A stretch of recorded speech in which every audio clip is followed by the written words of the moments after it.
Hello दोस्तों। शादी की पहली रात अचानक दूल्हा गायब कैसे हो गया। सुबह के ठीक 5 बजे पूरे घर में चीख पुकार मच गई।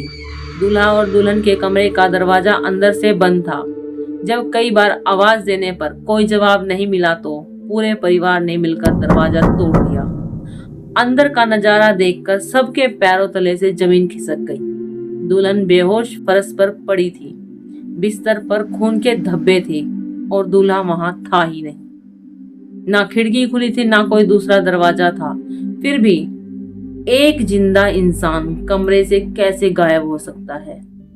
लेकिन असली डर तो अब शुरू हुआ था जब दीवार पर लिखा हुआ था खून से, ये दूल्हा अब मेरा है। अगर आप सोच रहे हैं कि ये सिर्फ कहानी है तो इसे आखिरी तक जरूर सुनिए, क्योंकि इस हवेली का राज आज तक कोई नहीं समझ पाया। राजस्थान के एक छोटे से गांव में लगभग 150 साल पुरानी एक हवेली थी। लोग उसे लाल हवेली कहते थे। दिन में वहां बिल्कुल नॉर्मल रहता था, लेकिन रात के समय उसके पास कोई नहीं जाता था। वहां के बड़े बूढ़े कहते हैं कि उस हवेली में कई साल पहले एक दुल्हन की सुहाग रात के दिन मृत्यु हो गई थी। मरते समय उसने श्राप दिया कि अब इस घर में कोई भी दूल्हा अपनी पहली रात पूरी नहीं कर पाएगा। समय बीतता गया। नई पीढ़ियों ने इन बातों को अंधविश्वास मान लिया था। उसी गांव में रहने वाला आरव शहर में नौकरी करता था। उसकी शादी नैना से तय हो गई थी। दोनों एक दूसरे को पसंद करते थे और पूरा परिवार इस शादी से बहुत खुश था। शादी का दिन आया। पूरा गांव रोशनी से जगमगा उठा। बैंड बाजा, नाच गाना, हंसी खुशी, सब कुछ बिल्कुल सपने जैसा लग रहा था। लेकिन विदाई के समय एक बूढ़ी औरत भीड़ चीरते हुए नैना के पास आई। उसने कांपती आवाज में कहा, बेटी, आज रात चाहे कुछ भी हो जाए, बाहर से कोई आवाज दे तो कमरे का दरवाजा मत खोलना। नैना कुछ पूछ पाती उससे पहले वो औरत भीड़ में गायब हो गई। आरव ने हंसते हुए कहा, गांव की पुरानी कहानियां हैं, लेकिन ना जाने क्यों नैना के मन में एक अजीब सा डर बैठ गया था। रात के करीब 11 बजे दोनों को कमरे में भेजा गया। कमरा फूलों से सजा हुआ था। दरवाजा बंद होते ही अचानक कमरे का तापमान बहुत कम हो गया। ऐसा लग रहा था जैसे किसी ने बर्फ का तूफान छोड़ दिया हो। आरव ने खिड़कियां देखी, सब बंद थी। तभी छन छन पायल की आवाज सुनाई देने लगी। दोनों ने एक दूसरे की तरफ देखा। आवाज कमरे के अंदर से आ रही थी, लेकिन वहां कोई था ही नहीं। आरव ने पूरी जगह देखी, कुछ भी नहीं मिला। कुछ देर बाद वो शांत हो गया। दोनों ने सोचा शायद भ्रम होगा, लेकिन ठीक 12 बजे कमरे की सारी मोमबत्तियां अपने आप बुझ गई। मोबाइल की फ्लैश लाइट भी बार बार बंद होने लगी और तभी आईने में एक लाल जोड़ा वाली दुल्हन दिखी। उसका चेहरा घूंघट से ढका हुआ था। नैना चीख पड़ी। आरव तुरंत पलटा, लेकिन कमरे में कोई नजर ही नहीं आ रहा था। फिर आईने में देखा, वहां भी कोई नहीं था। दोनों अब सचमुच डर चुके थे। तभी अलमारी अपने आप खुल गई। उसके अंदर एक पुराना लाल रंग का लहंगा टका हुआ था। लहंगे से मिट्टी टपक रही थी, जैसे उसे अभी अभी किसी कब्र से निकाला गया हो। अचानक उस लहंगे के नीचे से 2 सफेद पैर जमीन पर उतरे, लेकिन ऊपर कोई शरीर ही नहीं था। सिर्फ पैर थे जो धीरे धीरे उनकी तरफ बढ़ रहे थे। आरव ने नैना का हाथ पकड़ लिया। दरवाजा खोलने की कोशिश की गई। दरवाजा नहीं खुला। ऐसा लग रहा था जैसे बाहर से किसी ने उसे पकड़ रखा हो।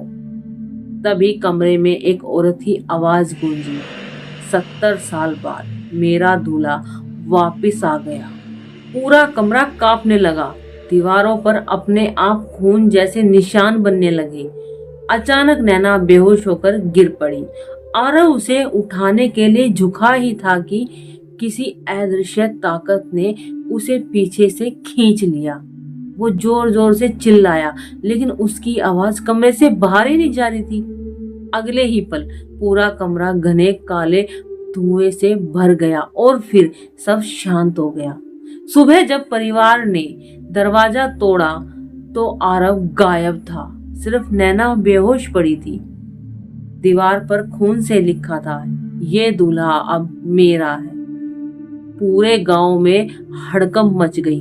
पुलिस आई, कमरे की जांच हुई, लेकिन कोई सुराग नहीं मिला। दरवाजा अंदर से बंद था, खिड़कियां भी बंद थी। आरव जैसे हवा में गायब हो गया हो। 3 दिन बाद गांव में सबसे बूढ़े व्यक्ति ने सच बताया। 70 साल पहले इस हवेली में राधा नाम की लड़की की शादी हुई थी, लेकिन सुहाग रात से पहले उसके दूल्हे ने उसे धोखा देकर दूसरी औरत के साथ में शादी कर ली।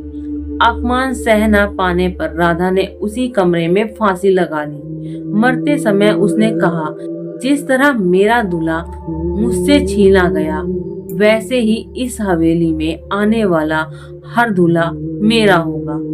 उस दिन से हर कुछ साल बाद जब भी इस हवेली में शादी होती है, कोई ना कोई दूल्हा रहस्यमय तरीके से गायब हो जाता है। कई तांत्रिक आए, कई पूजा पाठ हुई, लेकिन कोई उस श्राप को नहीं तोड़ पाया।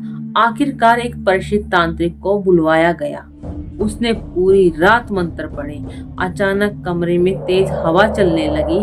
आईना अपने आप टूट गया और उसी टूटे हुए आईने में आरव दिखाई दिया। वो किसी अंधेरी जगह पर खड़ा था और उसके पीछे वही लाल जोड़े वाली दुल्हन मुस्कुरा रही थी। तांत्रिक ने आखिरी मंत्र पढ़ा, एक जोरदार धमाका हुआ। आरव कमरे में वापस गिर गया।